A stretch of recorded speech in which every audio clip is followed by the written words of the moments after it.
కాలం ఆత్మీకంగా దైవికంగా వాక్కును చూస్తూ దేవుని నామాన్ని మహిమపరుస్తున్న ప్రియానికి దేవుని బిడ్డలందరికీ ప్రశస్తమైన ప్రభువైన యేసుక్రీస్తు నామమున ప్రత్యేకమైన వందనాలు. దేవుని బిడ్డలారా, ఈ దినము దేవాతి దేవుడు ఏ వాక్కుని ఇస్తున్నాడు చూద్దాం. పరిశుద్ధ లేఖన గ్రంథం నుంచి యోహోను రాసిన మొదటి పత్రిక 4వ అధ్యాయం 10వ వచనం చదువుకుందాం.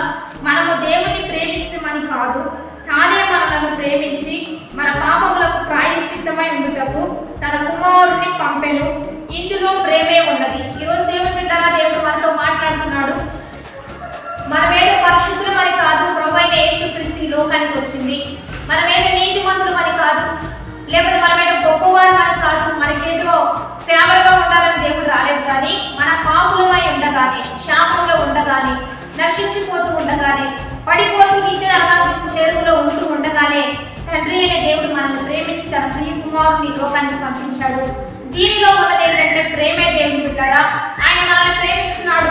విడువక మనల్ని ఆయన హత్తుకోవాలని, ఆయన రాజ్యంలో మనల్ని పెట్టుకోవాలన్న ఒక మంచి ఉద్దేశాన్ని బట్టియే ప్రభువైన యేసుక్రీస్తుని లోకానికి పంపించాడు. కాబట్టి ఎవరైనా ఎక్కడైనా దేవుడిని తప్పుగా అర్థం చేసుకుంటూ మా జీవితం ఇలా చేశాడు, మా పరిస్థితులు ఇలా ఉన్నాయి, మాకు ఈ పరిస్థితులు, ఈ శోధన, ఈ శ్రమలు ఒకవేళ బాధపడుతూ ఉంటే తన ప్రజల పాపం నుంచి రక్షించడానికి ఆయన వచ్చాడు. మిమ్మల్ని విడిపించడానికి వచ్చాడు, పంపించాడు. మిమ్మల్ని రక్షించడానికి పంపించాడు.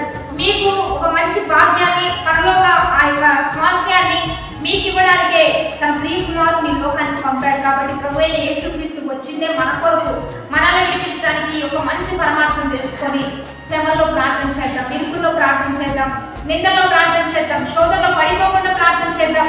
శోధనలో ఉంటే, శ్రమలో ఉంటే దాని నుంచి బయటపడడానికి ప్రార్థన చేద్దాం.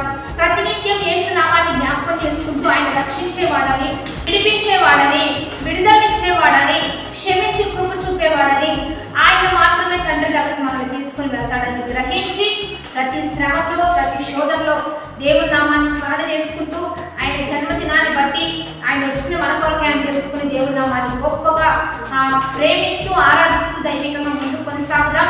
కాబట్టి వాగ్దానాన్ని బట్టి ప్రార్థన చేద్దాం. పరిశుద్ధ మహోన్నత గొప్ప దేవ, మీ ప్రేమను బట్టి నీకు మహిమ, మీరు మా పట్ల చూపుతున్న శ్రద్ధను బట్టి నీకు మహిమ, నీవు మా పట్ల చేస్తున్న ఈ గొప్ప కార్యాన్ని బట్టి నీకు మహిమ.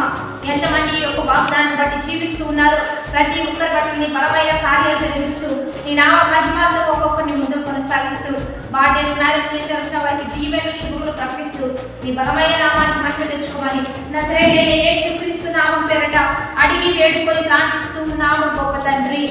ఆమె మంచి లైక్ షేర్ కామెంట్ చేసి దైవికంగా సిద్ధపడండి. 17 మంది పంపించండి. లైవ్ ఇస్తున్నాము. ఉదయాన్నే 4 నుండి 5 వరకు లైవ్ లో కలుసుకోండి. దైవికంగా సిద్ధపడతాం.